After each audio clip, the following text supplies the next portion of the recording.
સિકંદર, જેને મહાન રાજા ગણવામાં આવે છે, તેણે કોઈ પણ મહાન કાર્ય તો નહોતું કર્યું, પણ તે અનેક રાજ્યોમાં યુદ્ધ કરીને ખજાનો લૂંટતો હતો અને તેની પાસે અઢળક ખજાનો હતો.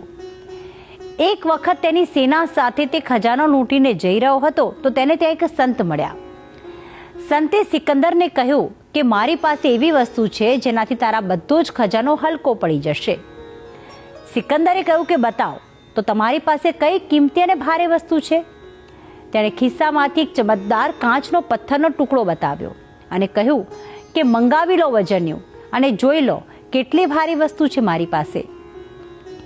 સિકંદરે તો ત્રાજવું મંગાવ્યું અને પોતાના લૂંટેલો જે ખજાનો મૂક્યો અને બીજી બાજુ તે કાચનો ટુકડો મૂક્યો તો કાચના ટુકડાનું પડખું હલ્યું પણ નહીં.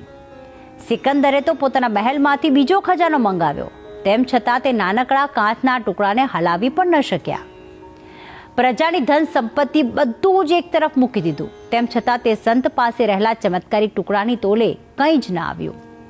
અને આખરે સિકંદર રાજા સંતના ચરણોમાં પડી ગયો અને કહ્યું કે ગુરુ, મને માફ કરી દો. આજે મારો અહંકાર તૂટી ગયો છે કે હું સૌથી વધુ ધનવાન છું, પણ મને એ કહો ગુરુવર કે આ કિંમતી વસ્તુ છે શું? એટલામાં તે ગુરુએ તે પથ્થર પર થોડી ધૂળ નાખી દીધી અને એકદમથી ત્રાજવું ઉપર થઈ ગયું અને ખજાનાનું વજન વધી ગયું.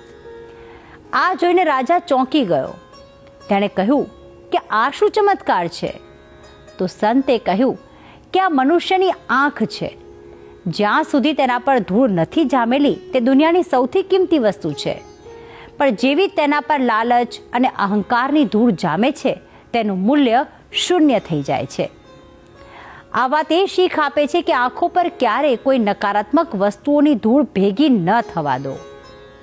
અને હવે આ વાત એક સુવિચાર દ્વારા પણ સમજી લઈએ.